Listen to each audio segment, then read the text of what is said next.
सबैलाई जय मसीह।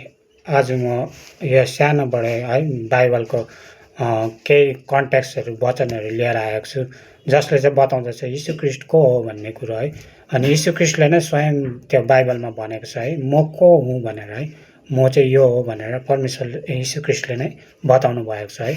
अनि आज हामी यो वचनहरूबाट चाहिँ थाहा पाउँदछौँ कि यीशु ख्रीष्ट चाहिँ को हो भनेर है। यीशुले 7वटा म हुँ भनेको छ है यूहन्नाको पुस्तकमा। पहिला नम्बर चाहिँ यूहन्ना 6:35 मा रहेछ। फर्स्ट नम्बरमा यूहन्ना 6:35 मा लेखेको छ, जीवनको रोटी म हुँ है। यीशु ख्रीष्ट चाहिँ जीवनको रोटी हुनुहुँदो रहेछ है। जसरी हामी रोटी बिना चाहिँ बाँच्न सक्दैनौँ है, रोटी छैन भने चाहिँ हामी मर्छौँ। हामीले हाम्रो आहार, हाम्रो खाद्य नै खाएन भने त हामी कसरी बाँच्न सक्छ है, बाँच्न सक्दैनौँ। त्यसरी नै हाम्रो जीवनको रोटी चाहिँ को रहेछ, यीशु ख्रीष्ट रहेछ।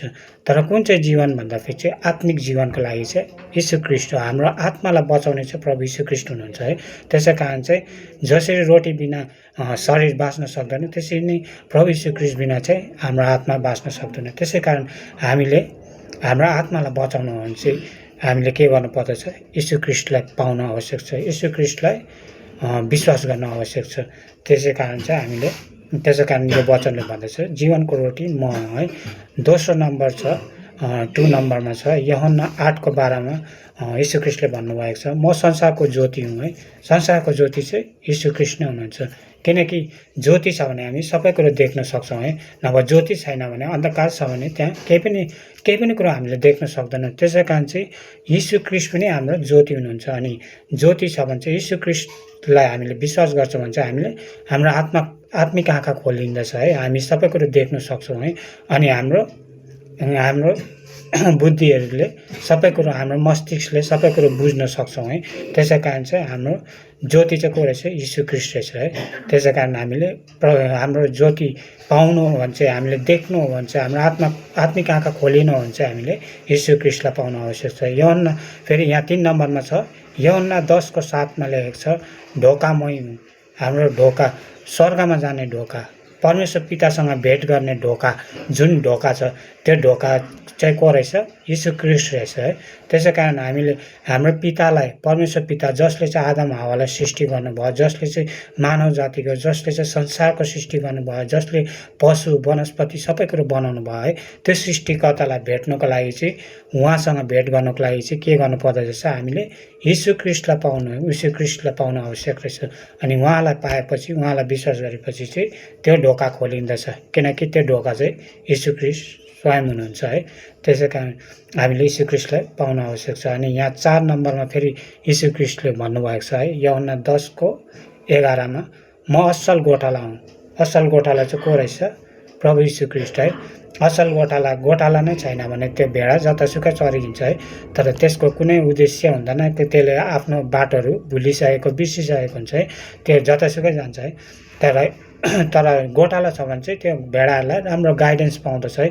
त्यसरी हामीले हाम्रो जीवनको राम्रो गाइडेन्स पाउनु भने चाहिँ, हामी असल बाटोमा हिँड्नु भने चाहिँ हामी ठिक हाम्रो डेस्टिनी, हाम्रो लक्ष्यमा पुग्नु भने चाहिँ हामीले के गर्नुपर्दछ, यीशु ख्रीष्टलाई पाउन आवश्यक छ है, आवश्यक हुँदछ। तब प्रभु यीशु ख्रीष्टलाई पाएपछि चाहिँ हामी असल बाटोतिर, असल दिशातिर हामी लाग्न सक्छौँ। अनि उहाँको गाइडेन्स हामीले पाएर चाहिँ हामी ठिक बाटोमा हिँड्न सक्छौँ, अनि हाम्रो लक्ष्यमा हामी पुग्न सक्छौँ है।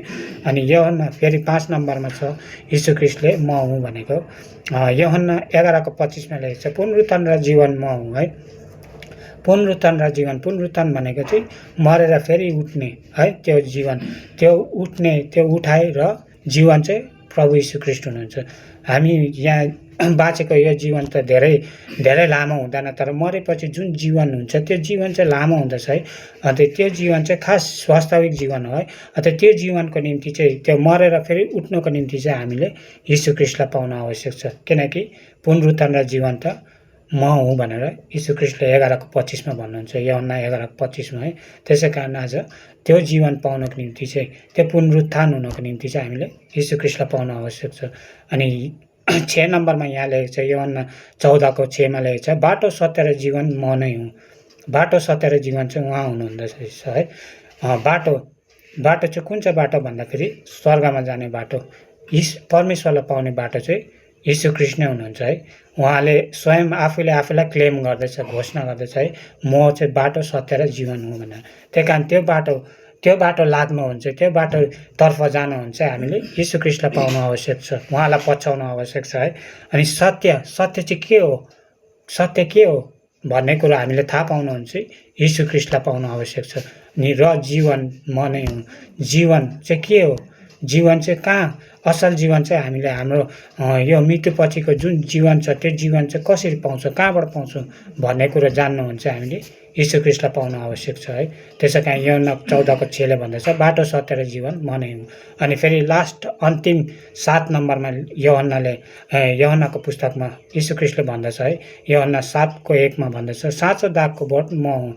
हाम्रो दागको बोट है, जुन बोट हुन्छ है, जुन बोट हुन्छ त्यो बोट चाहिँ को रहेछ? यीशु ख्रीष्ट रहेछ है।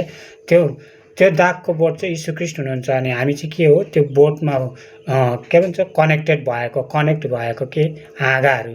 अनि त्यो हाँगाहरू त्यति बेला त्यो हाँगाहरू फल्नुको लागि त्यो हाँगाहरू एकदम वृद्धि हुनको लागि चाहिँ के चाहिँदछ? बोटमा कनेक्ट हुन जरुरी छ है। अनि त्यसै कारण हामी पनि यीशु ख्रीष्टसँग कनेक्ट हुन आवश्यक छ। तब चाहिँ हामी हाँगाहरू चाहिँ के भएर? वृद्धि भएर, सफल भएर, आशिषित भएर जान्दछ है। अनि त्यसको लागि चाहिँ हामी आशिषित भएर, वृद्धि, सफल भएर जानको निम्ति चाहिँ हामी के गर्नु पर्दछ? यीशु ख्रीष्टमा कनेक्ट हुन आवश्यक छ। यीशु ख्रीष्टलाई चिन्न आवश्यक छ, उहाँलाई पछ्याउनु, उहाँमाथि विश्वास गर्न आवश्यक छ। यसरी हामी चाहिँ यो पुस्तकबाट, यूहन्नाको पुस्तकबाट हामीले पाउँदछौँ कि यीशुले 7वटा म हुँ भनेको है। येशूले स्वयं आफूले आफूलाई घोषणा गरेको कि म चाहिँ यस्तो यतिको चाहिँ म चाहिँ यस्तो 7वटा चाहिँ म हुँ भनेर है। यसरी उहाँले आफूले आफूलाई मतलब कतिको चाहिँ यीशु ख्रीष्ट हाम्रो जीवनमा इम्पोर्टेन्ट छ भन्ने कुरो यो वचनहरूद्वारा उहाँले बताउनु भएको छ है। धन्यवाद। म आजको यो वचन यतिमै म समाप्त गर्दछु। जय मसीह।